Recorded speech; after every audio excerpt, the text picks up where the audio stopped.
Voici le jeu des scientifiques inspirants. C'est des scientifiques à travers toutes les époques, un peu partout dans le monde, sur tous les continents, dans tous les domaines, qui ont fait en sorte que le monde est ce qu'il est actuellement. Donc, autant des médecins que des chimistes, des physiciens, des astronomes. Ce qui est formidable avec ce jeu-là, c'est que l'objectif est d'élargir la culture générale, de faire des tonnes de découvertes sur plein de personnages dont vous avez sans aucun doute entendu parler, mais qui ont plein de surprises à vous révéler. Souvent dans notre société, c'est ce qui manque un peu, des modèles qui nous ressemblent, qui ressemblent à chaque individu différent.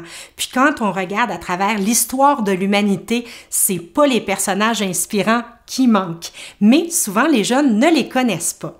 Le grand avantage de ce jeu-là, c'est qu'il peut se jouer pour des très jeunes enfants de l'âge de 3 ans qui vont apprendre à discriminer les hommes des femmes, les barbus des non-barbus, mais qui peut aussi se jouer entre adultes, en petits groupes et en gros groupes. Parce qu'en fait, ce jeu peut être joué de plus de 50 manières différentes, ce qui va permettre d'expérimenter toutes sortes d'aventures, toutes sortes de manières de jouer qui vont satisfaire tant les gens qui aiment bouger en jouant que ceux qui aiment communiquer, deviner, dessiner ou simplement jouer des jeux coopératifs ou des jeux compétitifs. Alors, il y en a vraiment pour tous les goûts. C'est un univers dans lequel plonger qui est fascinant et vous allez voir, vous allez rigoler et vous amuser et votre culture va prendre énormément d'expansion. Il y a de très nombreux bénéfices à jouer avec le jeu des scientifiques inspirants. Dans le dépliant qui est très étoffé, vous allez pouvoir en découvrir plusieurs d'entre eux. Et sachez qu'au-delà des quelques bénéfices indiqués, au niveau de la roue Amélio, il y a des bénéfices pédagogiques au niveau des 15 champs de développement. Fait qu'avec ce jeu-là, les enfants vont pouvoir acquérir plein de compétences, d'apprendre à attendre leur tour, ce qui paraît évident pour des adultes, mais qui ne l'est pas nécessairement pour un jeune enfant, de travailler en coopération, de pouvoir être créatif, de trouver des nouvelles solutions, apprendre à être bon gagnant, bon perdant, à manipuler les cartes, ce qui est très difficile pour un jeune enfant. Et pour les adolescents ou les adultes, il y a une mine extraordinaire d'informations pour développer la culture générale à tous les niveaux, tant au niveau historique, dans les périodes historiques, qu'au niveau scientifique. Quel était le métier de ces humains-là? Qu'est-ce qu'ils ont fait de particulier? Puis toutes sortes de petites anecdotes et détails croustillants qui vont faire en sorte que vous allez apprendre en continu. Alors, ça vaut la peine d'aller fouiller pour comprendre les différents bénéfices du jeu, puis pouvoir voir à quel point, en s'amusant, on peut tellement apprendre facilement. Dans le jeu des scientifiques inspirants, quand vous allez ouvrir la boîte, vous allez découvrir qu'il y a plusieurs sortes de cartes différentes. Et sur certaines cartes, il y a énormément d'informations qui est présentée. Alors, je vais vous expliquer un petit peu comment interpréter ces diverses informations. Alors, les cartes qui sont les plus nombreuses sont évidemment les cartes des scientifiques. Sur le recto, on voit le scientifique lui-même qui est mis en contexte avec toutes sortes de petites anecdotes visuelles qui sont souvent super intéressants, croustillants et qui piquent la curiosité.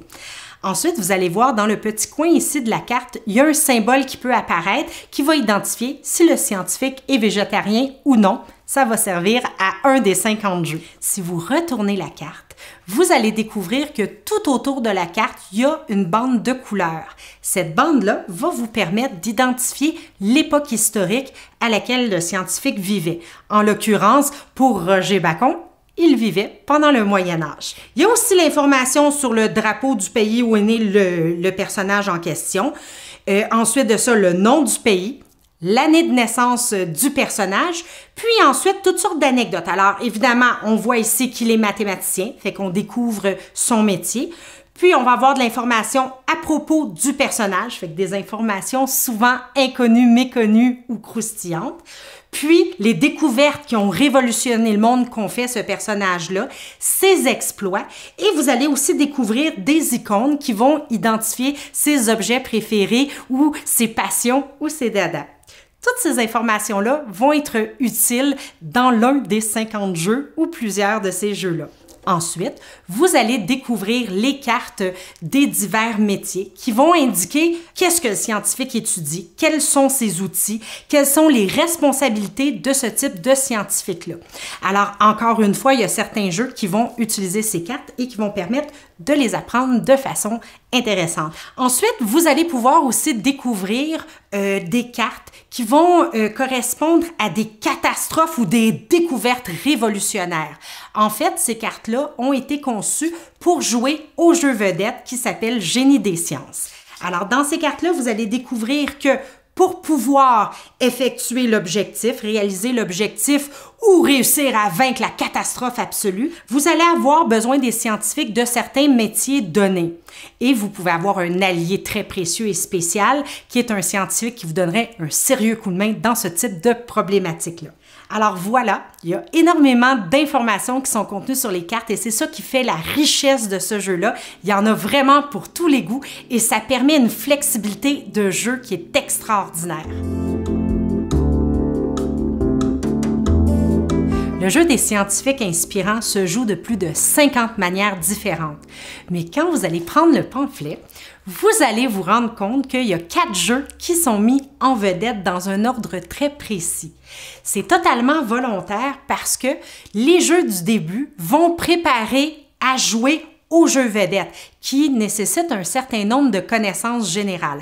Alors, les jeunes enfants, évidemment, n'ont pas la culture pour jouer de façon super facile aux jeux vedettes, alors ça va les aider à se préparer et c'est des jeux qui sont tout de même super intéressants. Alors, on suggère fortement d'utiliser le premier jeu qui est présenté, qui s'appelle le jeu Quad 9, qui permet aux enfants de se familiariser, puis ça peut être les grands aussi, avec les différents personnages. Alors, c'est un jeu qui ressemble à un jeu de mémoire. Dans le fond, on va rajouter un personnage, puis les joueurs vont devoir découvrir lequel on a rajouté, et ça permet d'apprendre les noms. Ensuite, il y a un autre jeu qui s'appelle Trouve sa place. Ce jeu-là va permettre de familiariser les gens entre le personnage et le métier. Et ce jeu-là trouve sa place, c'est très amusant parce qu'on doit lancer carrément les cartes des scientifiques sur des chaises où les cartes de chacun des métiers sont présentées. Parce que plusieurs métiers présentés, les différents scientifiques peuvent être biologistes, chimistes, physiciens, mathématiciens, ingénieurs, astronomes. Alors, de pouvoir associer le bon scientifique au bon métier est quelque chose qui peut vraiment bien aider dans le jeu vedette. Ensuite, il y a un jeu qui s'appelle le mime. En fait, on va déposer plusieurs cartes devant la personne et la personne va devoir mimer le scientifique qu'elle a identifié dans sa tête puis qu'elle veut présenter. Le premier joueur qui met la main sur le bon scientifique est celui qui remporte la carte. Alors, ce jeu-là va préparer les enfants à avoir une certaine vélocité, une certaine vitesse de réflexion et c'est très rigolo parce qu'on doit mimer Pythagore, on doit mimer Einstein et ça donne des éclats de rire très souvent.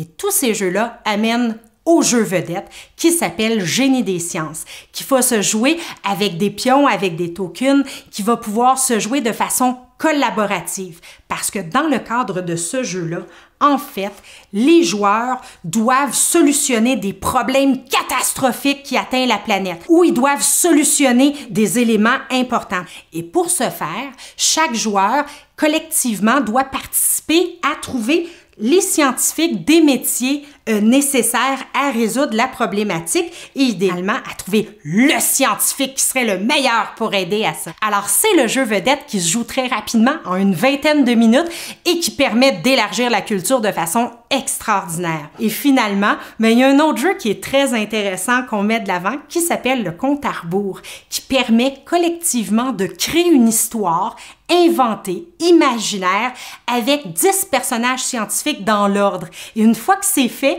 on doit raconter l'histoire à l'envers. Alors, ça fait travailler de façon hyper importante la mémoire, donc toutes les capacités exécutives. Alors, il y a 50 façons de jouer avec ce jeu-là. Ces 5 jeux-là sont mis en vedette. Ils prennent peu de temps à jouer, sont super ludiques et amusants. Vous allez pouvoir de cette manière-là passer des heures de plaisir et découvrir que la culture générale de chacun des joueurs va exploser.